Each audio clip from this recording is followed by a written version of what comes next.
বড় ভাই কামরুল ইসলাম যা বলছিলেন যে সংস্কার যখন আরম্ভ হয়েছে এ রাষ্ট্রপতি থেকে একেবারে এই ১৬২৮ জন যারা দায়িত্বে ছিল এই জালেমের সহযোগী হিসাবে সবগুলোকে সংস্কার করা লাগবে। আর এগুলো দেরি করা না, এক্ষুনি যারা দায়িত্বে আছেন আমরা আহ্বান জানাচ্ছি এক্ষুনি এই ১৬২৮ জন মানুষকে পাল্টিয়ে, যারা নির্যাতিত ছিল, যারা বৈষম্যের শিকার ছিল এতদিন, এই মানুষগুলোকে এই জায়গায় আপনি নিয়ে আসেন। এ দেশ দাঁড়িয়ে যাবে ইনশাল্লাহ। হ্যাঁ নবী, আপনাকেও আমি বললাম যে পৃথিবীতে আপনার দিন কায়েম করেন, ওয়ালা তাতাফাররাকু ফি, এই বিষয়ে কোনো মতপার্থক্য চলবে না। সুতরাং ফতোয়াবাজি অন্য কোনো জায়গায় করলে করবেন, মাসলা মাসাইল দেবেন, দিন কায়েম করা লাগবে, ইসলামকে নিয়ে আসা লাগবে চেয়ারে। এ বিষয়ে কোনো মতপার্থক্য আজকে থেকে আমাদের থাকবে না, আমরা করব না ইনশাল্লাহ। আমরা ৫৩ বছর তো দেখলাম, বাবা চালিয়েছিল, আমি দেখি নাই, মুরব্বীরা দেখেছি। স্বামী চালিয়েছিল, আমি দেখি নাই, এনারা দেখেছি। চাচা চালিয়েছিল, আমার মনে হয় আমি দেখি না, আমার তো ৯২তে জন্ম। বউ তো চালিয়েছে, আমি এসে সশস্ত্রকে দেখলাম। ভাবিও চালিয়েছিল, আমরা দেখেছি। এখন শুধু বাকি আছে কোরআন দিয়ে দেশ চললে কেমন দেখা যায়। আর এটার জন্য সবচেয়ে বেশি প্রয়োজন এখন আলেমদের ঐক্য, কোনো পার্থক্য নেই। চরমনাই পীর ফজলুল করিম সহ যারা যেভাবে কথা বলতেছেন, আমরা জানি যেভাবে এগিয়ে আসলে আর কেউ মতপার্থক্য তৈরি করার মতো নেই। আল্লাহ আমাদেরকে এ কোরআনে কারিমের সূরা শূরার এই ১৩ নম্বর আয়াতটা বাস্তবে প্রতিপালন করার তৌফিক যেন দান করেন, আমিন। চ্যানেলটি সাবস্ক্রাইব করে আমাদের সঙ্গেই থাকুন। আমরা এই পর্যায়ে বক্তব্য শুনবো সারা বাংলাদেশে আলোড়ন সৃষ্টিকারী বক্তা, দীর্ঘদিন কারা নির্যাতিত নিপীড়িত মানুষের হৃদয়ের মণিকোঠায় যিনি জায়গা করে নিয়েছেন, আল্লামা আমির হামজা, মুফতি আমির হামজা, যিনি বাংলাদেশ মাজলিসুল মুফাসসিরিনের কেন্দ্রীয় কমিটির সদস্য। মুহতারামকে আমি তার মূল্যবান বক্তব্য পেশ করার জন্য বিনীত অনুরোধ করছি। মুফতি আমির হামজা।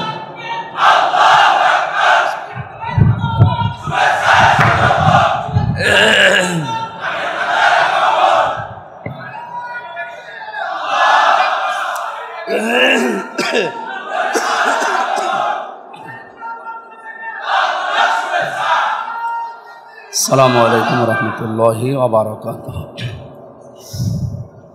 আউযু বিল্লাহি মিনাশ শাইতানির রাজীম। বিসমিল্লাহির রহমানির রহিম। শারআ লাকুম মিনাদ দীনি মা ওয়াসসা বিহি নূহা ওয়াল্লাযী আওহায়না ইলাইকা ইলা আখিরি আয়া। সাদাকাল্লাহুল আযীম। বৈষম্য বিরোধী ছাত্র আন্দোলনের শহীদদের মাগফিরাত এবং আহতদের সুস্থতা কামনায় আজকের এই মহতী অনুষ্ঠানের শ্রদ্ধাভাজন সভাপতি, প্রধান অতিথি, বিশেষ অতিথি, সামনে বসা জাতির সূর্য সন্তান, সম্মানিত ওলামা ইকরাম, শুকরিয়া আদায় করছি আল্লাহর। আপনারা ব্যানারে লেখা দেখতে পাচ্ছেন, শহীদদের আত্মার মাগফিরাত কামনায় দিয়েছেন না। শব্দগুলো খুব দামি শব্দ। শহীদ এই শব্দটা যদিও যেখানে সেখানে আজ অনেকে লাগাচ্ছে, আমি ব্রাহ্মণবাড়িয়া থেকে আসার সময় দেখলাম ওখানে লেখা আছে একটা ব্যানারে, শহীদ ধীরেন্দ্রনাথ দত্ত। এই শব্দটা আমি হাসির জন্য বলি না, এত দামি শব্দ আপনি কোথায় লাগালেন? নাম দেখে বোঝা যাচ্ছে হয়তো চাঁদার টাকা ভাগাভাগি করতে যে মারা গেছে। এখানে যাদের নাম লেখা দেখতে পাচ্ছেন, শহীদ আবু সাইদ, শহীদ মুগ্ধ, শহীদ আবু রায়হান, শহীদ ইয়ামেন, এই যে নামগুলো বললাম, এই নাম দেখে বোঝা যাচ্ছে মানুষগুলো আল্লাহতে বিশ্বাসী। এত দামি শব্দ এটা, কোনো মানুষ যদি মুখ দিয়ে কথা বলে যে শহীদরা মারা গেছে, আল্লাহ মানুষের মুখের উপরে নোটিশ দিয়েছেন, ওয়ালা তাকুলু লিমা ইউকতালু ফি সাবিলিল্লাহি আমওয়াত বাল আহইয়াউ ওয়ালাকিন লা তাশউরুন। শহীদরা মারা গেছে কথা মুখ দিয়ে কখনো বলবা না। আল্লাহর নিষেধ যে মারা গেছে কথা বলা যাবে না, বরং তারা জীবিত, কিন্তু তোমরা টের পাও না। মুখের পরে মানুষ যেহেতু ধারণা করতে পারে অন্তর দিয়ে, এই জন্য আল্লাহ অন্তরের উপরেও নোটিশ দিয়েছে, ওয়ালা তাহসাবান্নাল্লাযীনা কুতিলু ফি সাবিলিল্লাহি আমওয়াতা বাল আহইয়াউ ইনদা রাব্বিহিম ইরযাকুন। আল্লাহ পাক বলেন, হে নবী, এ ধারণাও যেন মানুষ না করে যে শহীদরা মারা গেছে, বরং তারা জীবিত এবং আমি আল্লাহর কাছে তারা রিজিক পায়। সুবহানাল্লাহ। এই জন্য শহীদ এনাদের আত্মার মাগফিরাত কামনায় আজকের এই আয়োজন যেহেতু, এবং আহত যারা এরা আরেক যন্ত্রণায় আছে। আমি অনেকগুলো মানুষকে কুষ্টিয়া সদরে, ঝিনাইদহ সদরে, যশোর সদরে এই সমস্ত হাসপাতালগুলোতে দেখতে গিয়ে দেখেছি এরা বহু কষ্টে আছে, যাদের জন্য আজ মুক্তভাবে জীবনে কথা বলতে পারছি, মুক্ত জীবনে এসে মুখ দেখাতে পারছি। আমি এই ফরিদপুরে একটা বিয়ে খেতে এসেছিলাম, তাও আমাকে আসতে দেয়নি, অথচ এখন এই যে প্রায় 600-700 আলেম এক জায়গায়। কোথায় ছিলাম বলেন তো? আমরা কয়েকদিন আগে বাংলাদেশ জামাতে ইসলামী কুষ্টিয়া জেলা শাখার উদ্যোগে প্রায় 550 আলেমকে এক জায়গায় করেছিল বিভিন্ন ঘটনা। ওখানে বাস্তবতা যেটা দেখেছি, 3.5-4 ঘন্টা আমরা সবাই মিলে আলোচনা করেছি, কোনো সমস্যা হয়নি।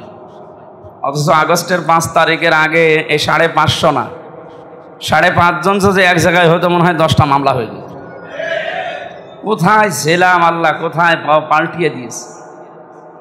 এজন্য যে মানুষগুলো জীবন পর্যন্ত দিয়ে গেলেন, যে 9টা দাবি ছিল তাদের সামনে, এই সমস্ত দাবিগুলোর সাথে আমরা একত্রতা ঘোষণা করছি। সংস্কার যখন আরম্ভ হয়েছে, বড় ভাই কামরুল ইসলাম যা বলছিলেন যে সংস্কার যখন আরম্ভ হয়েছে, এ রাষ্ট্রপতি থেকে একেবারে এই 1628 জন যারা দায়িত্বে ছিল এই জালেমের সহযোগী হিসাবে সবগুলোকে সংস্কার করা লাগবে। এগুলো দেরি করা না, এক্ষুনি যারা দায়িত্বে আছেন আমরা আহ্বান জানাচ্ছি, এক্ষুনি এই 1628 জন মানুষকে পাল্টিয়ে, যারা নির্যাতিত ছিল, যারা বৈষম্যের শিকার ছিল এতদিন, এই মানুষগুলোকে এই জায়গায় আপনি নিয়ে আসেন। এ দেশ দাঁড়িয়ে যাবে ইনশাল্লাহ। যত টাকা পাচার হয়েছে, যত টাকা বিভিন্ন জায়গায় এখনো পর্যন্ত আছে, খুব তাড়াতাড়ি এ টাকাগুলো নিয়ে আসেন। যদি টাকা নিয়ে আসতে না পারেন, এদের ছেলে মেয়ে বউ যা আছে সব রাষ্ট্রের কাছে লাগান। এইগুলো এখন আমাদের কাছে লাগিয়ে রাষ্ট্রের দেশকে দাঁড় করানো লাগবে। এই জন্য সংস্কার খুব তাড়াতাড়ি না করতে পারলে মাঝে মাঝে এই সমস্ত মানুষগুলো এই নতুন নতুন ইস্যু তৈরি করে এ দেশকে আবার বিশ্বের কাছে একটা ব্যর্থ রাষ্ট্রে পরিণত করার জন্য চেষ্টা চালাবে। কারণ এদের যে চরিত্র আমরা দেখেছি এই 15-16 বছরে, প্রথমে ওরা চেষ্টা চালিয়েছিল সংখ্যালঘু এই শব্দ দিয়ে। আমিরে জামাত ডক্টর শফিকুর রহমান উনি ঘোষণা দিয়েছেন অলরেডি, এদেশের সংখ্যালঘু সংখ্যাগুরু বলে কিছু নেই, সব এক। হয়তো ওরা পার্সেন্টেজ হিসাবে কম, তাতে কি হয়েছে? এদেশে জন্ম নিলেই সে এদেশের বৈধ নাগরিক। কে বলেছে আপনি সংখ্যালঘু? এ হালে যখন পানি নেয়নি তখন লাগিয়েছে বিচারপতিকে দিয়ে, এটাও যখন পানি নেয়নি তখন লাগিয়েছে যে আনসার। কিসের আনসার? পুলিশ ছাড়া যদি দেশ চলতে পারে, আনসার ছাড়া চলবে 1 আর 2, কোনো দরকার নেই বাহিনীর। আপনি 15 বছর কোথায় ছিলেন? কিচ্ছু বলেননি এতদিন। হঠাৎ করে আপনাকে কি গোড়া কেমড়ে কামড় দিচ্ছে? 42,000 শুনলাম আনসার নিয়োগ দিয়েছে এই কয় বছরে, তার 32,000 গোপালগঞ্জের। আমরা যে 63টা জেলা এখনো আছি, আমরা কি ঘাস কাটছি? সুতরাং এগুলো যে কি আমরা বুঝে ফেলেছি, জাতির লোক জানে। সুতরাং এদেরকে আপনি বিলুপ্ত ঘোষণা করে দিন, কোনো দরকার নেই। আগে বিভিন্ন অনুষ্ঠানে বলতাম, সামনে বসা মুসলমান ভাইরা, পর্দার আড়ালের মা ও বোনেরা, প্রশাসনের ভাইরা। এখন আর প্রশাসনের ভাইরা বলি না, কারণ ও ছাতা না থাকলেও আমাদের অনুষ্ঠানে আর সমস্যা। প্রশাসন না থাকলে যদি সমস্যা না হয়, কালকে ছিল আমার মনে হয় কোন জায়গায় মধুখালী, ওসি সাহেব দেখে আমার বামে বসা। এখন ওনার সামনে যদি আবার না বলি, বলবে হুজুর একটু পরে, যদিও ধরার ক্ষমতা এখন আর ওদের নেই, ওরা নিজেরাই এখন সমস্যা আছে। আমাকে যাওয়ার সময় বলছিল যে সমস্ত মানুষদের জন্য সমস্যায় আছে আপনি ওনাদের কথা বলেন, এরা আসলেও মানুষ না। কয়েকজনের নাম উনি নিজেও বলেছে, এই যে মনিরুল, আমার আসাদুজ্জামান, এই কাউন্টার টেররিজমে, এই যে আমি মুফতি ফখরুল ইসলাম ভাইয়ের সাথে ছিলাম, আমাদেরকে যে কষ্ট দিয়েছে এই মানুষগুলো, শুধু আমাদের কষ্ট দিলে আমরা মেনে নিতাম, ওরা আল্লাহরও ভুল ধরে। রিমান্ডে নিয়ে এমনিতে যে অপরাধের জন্য নিয়ে এসেছেন, ওই অপরাধের প্রশ্ন করেন, ওইগুলোর কোনো কথা বলে না, শুধু আল্লাহর ভুল ধরে, রসুলের ভুল ধরে। তাহলে আমরা যদি কাউকে ভালোবাসি, মান আহাব্বা লিল্লাহি ওয়া আবগাদা লিল্লাহ, কাউকে ভালোবাসলে আমরা আল্লাহর জন্য বাসি, কাউকে ঘৃণা করলে আমরা আল্লাহর জন্য করি। সুতরাং জালেম ছাড়া যাদেরকে আমরা আসলে মন থেকে ঘৃণা করি, এটা আমরা ব্যক্তিগত কোনো স্বার্থ না, আমি আল্লাহর জন্য ঘৃণা করি। যাদেরকে আমরা ঘৃণা করছি মানুষগুলোর সব একটু পেছনে একটু নজর করে দেখলে দেখবেন আসলে এরা ঘৃণিত। এরা যে ঘৃণিত পাত্র তার এই বাস্তব প্রমাণ দেখতে পাচ্ছি এই যে কালামানিককে দিয়ে। মানে সেই নিচের কথা বলতে নেই, ওর লজ্জাস্থান উড়ে গেছে। পৃথিবীর ইতিহাসে এত অপমান আমার মনে হয় কেউ হয়েছে বলে আমি শুনিনি। আমার তো আল্লাহর কাছে শুকরিয়া যে এই 15.5 বছরে এদেশের মুসলমানেরা যত অত্যাচার নির্যাতনের শিকার হয়েছে, আর যদি আল্লাহ কিছু নাও করে, কালামানিক রে আল্লাহ যা করেছে আলহামদুলিল্লাহ, এর চাইতে আর শুকরিয়া বা খুশি হওয়ার আমার আর কিছু নেই জীবনে। আমি বহু খুশি হয়েছি এই লোকটাকে। দ্বিতীয় নম্বরে আমি আনন্দ পেয়েছি, যদিও আনন্দ পাওয়া ঠিক না, আমার এই কুষ্টিয়ার এই যার জন্য পরিচয় দিতে পারতাম না, এই ইনু, এই যেদিন লাথি খেয়েছে একটা না ওরা 10টা লাথি দেওয়ার দরকার ছিল। এই 3-4 দিন আগে আমার মামলা সবগুলো মিটে গেছে। আদালত আমি দেখলাম আমার সামনে, আদালত ওগুলো দেখার পরে বলছে এই মামলা কি দিয়ে বিচার করব, এর ভেতরে তো কোনো মাল নেই।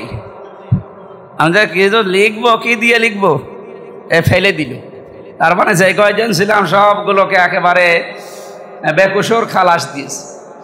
আমি মনে করলাম জিজ্ঞাসা করে মাননীয় আদালত, আমি যে 3টা বছর জেলে কাটালাম, এখন আপনি প্রমাণ করলেন যে আমার কোনো দোষ নেই।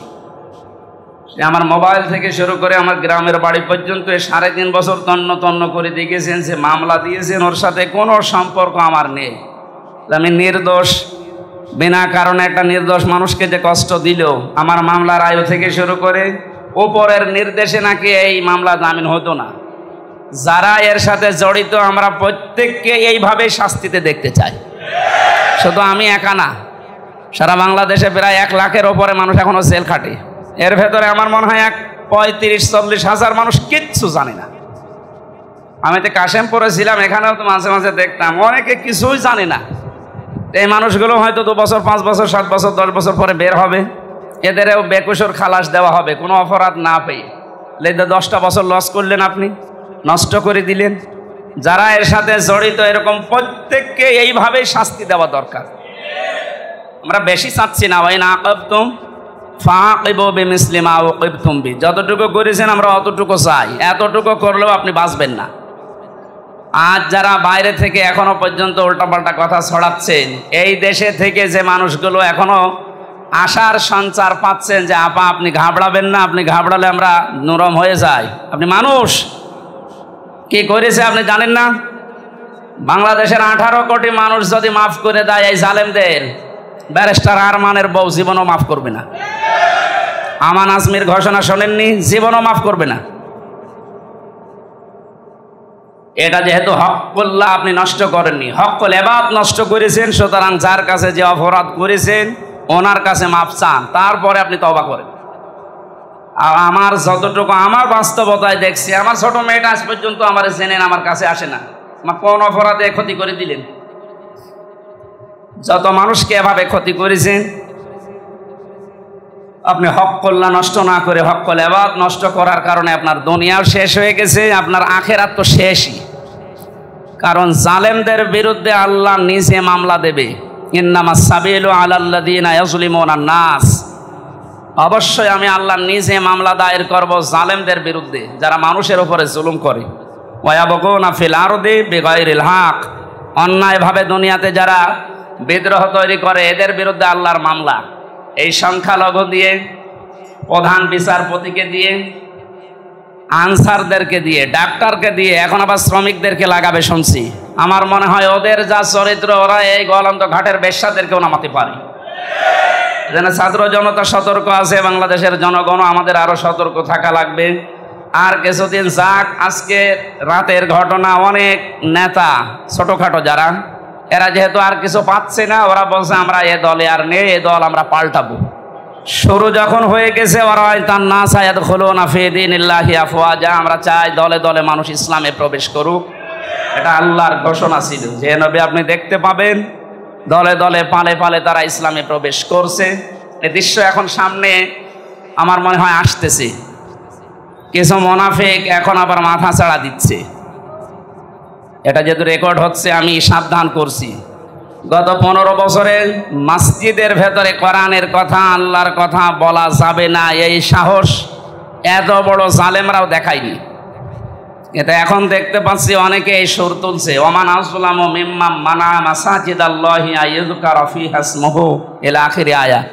আল্লাহ বলেন পৃথিবীতে আমার দৃষ্টিতে সবচাইতে বড় জালেম ওইটা যে আমার ঘর মসজিদে আমার নাম, আমার জিকির, আমার কোরআনের কথা বলতে নিষেধ করে। এগুলো যারা করছেন কোন নিয়তে, কি দুর্বিসন্ধি নিয়ে আপনি কি বুঝে ফেলেছেন আমরা কিন্তু জানি। আগস্টের 5 তারিখের আগের জরিপ জানতাম এদেশে 100 জনের 16 জন মানুষ চায় যে ইসলাম এদেশে কায়েম হোক। মাত্র 1 মাস 2 দিনের ব্যবধানে এখন 100 ভাগের 40 ভাগ মানুষ চাচ্ছে যে এদেশে ইসলাম কায়েম হোক। এটা এদেশের কিছু ওলামা একরাম এবং একামতে দিনের যারা খাদেম আছে একনিষ্ঠ, এদের ইখলাস, এদের তাওয়াক্কুল দেখে আমার মনে হয় আল্লাহ এদিকে মানুষের দৃষ্টি এবং মন ঘুরিয়ে দিচ্ছে। এটা যদি অব্যাহত কিছুদিন থাকে, জালেমরা তো বুঝেছিল, মুনাফিকরাও বুঝে ফেলছে, এই জন্য তারা তাড়াতাড়ি করছে। আমরা তাড়াতাড়ি চাই না। সংস্কার যখন আরম্ভ হয়েছে জঞ্জাল একটাও রাখা যাবে না, সব সংস্কার করে এরপরে সুষ্ঠু পরিবেশ তৈরি করে হাতে দিন। ওলামা ইকরামের যেহেতু আর একটা লেখা আছে দেখলেন যে মানুষগুলো আমরা এখানে উপস্থিত হয়েছি, আরও যারা সামনে বিভিন্ন জেলাতে হবেন, এখন এই ছোটোখাটো বিষয় নিয়ে সব বন্ধ করা লাগবে। আমাদের একটাই টার্গেট থাকবে, এই বাংলাদেশে 56,000 বর্গ মাইলে কোরআনে কারিম দিয়ে চললে কেমন দেখা যায় এই দৃশ্য দেখে তারপরে মারা যাবে। শারা'a লাকুম মিনাদ-দীন মা ওয়াসসা বিহি নূহা ওয়াল্লাযী আওহায়না ইলাইকা। এখানে 4 জন নবীর নাম আছে। তাদের শরীয়তের ধরন ছিল হয়তো আলাদা, বিভিন্ন মাসলা মাসাইল নিয়ে, শরীয়তের বিধান নিয়ে মতপার্থক্য ছিল, কিন্তু কোন নবীকে আল্লাহ এই কথা বলেননি যে দিন কায়েম করা লাগবে না। হে নবী, আপনাকেও আমি বললাম যে পৃথিবীতে আপনার দিন কায়েম করেন, ওয়ালা তাতাফাররাকু ফি, এই বিষয়ে কোনো মতপার্থক্য চলবে না। সুতরাং ফতোয়াবাজি অন্য কোনো জায়গায় করলে করবেন, মাসলা মাসাইল দেবেন, দিন কায়েম করা লাগবে, ইসলামকে নিয়ে আসা লাগবে চেয়ারে। এ বিষয়ে কোনো মতপার্থক্য আজকে থেকে আমাদের থাকবে না, আমরা করব না ইনশাআল্লাহ। আমরা 53 বছর তো দেখলাম, বাবা চালিয়েছিল, আমি দেখি নাই, মুরব্বীরা দেখেছি। স্বামী চালিয়েছিল, আমি দেখি নাই, এনারা দেখেছি। চাচা চালিয়েছিল, আমার মনে হয় আমি দেখি না, আমার তো 92-তে জন্ম। বউ তো চালিয়েছে, আমি এসে সশস্ত্রকে দেখলাম। ভাবিও চালিয়েছিল, আমরা দেখেছি। এখন শুধু বাকি আছে কোরআন দিয়ে দেশ চললে কেমন দেখা যায়। আর এটার জন্য সবচেয়ে বেশি প্রয়োজন এখন আলেমদের ঐক্য, কোনো পার্থক্য নেই। চরমনাই পীর ফজলুল করিম সহ যারা যেভাবে কথা বলতেছেন, আমরা জানি যেভাবে এগিয়ে আসলে আর কেউ মতপার্থক্য তৈরি করার মতো নেই। আল্লাহ আমাদেরকে এ কোরআনে কারিমের সূরা শূরার এই 13 নম্বর আয়াতটা বাস্তবে প্রতিপালন করার তৌফিক যেন দান করেন। আমি তো এমনিতে অসুস্থ, বের হওয়ার পর থেকে বহু চিকিৎসা করাচ্ছি, এখনও স্বাভাবিক অবস্থায় ফিরতে পারি নাই। বড় বড় মেহমানরা এসেছে আমাদের সামনে, তাদের জন্য দোয়া করি, আপনাদের জন্য দোয়া করি, আমার জন্য দোয়া চেয়ে শেষ করছে। আমিন। বারাকাল্লাহু লানা ওয়া লাকুম ফিল কোরআনিল আযীম। আসসালামু আলাইকুম।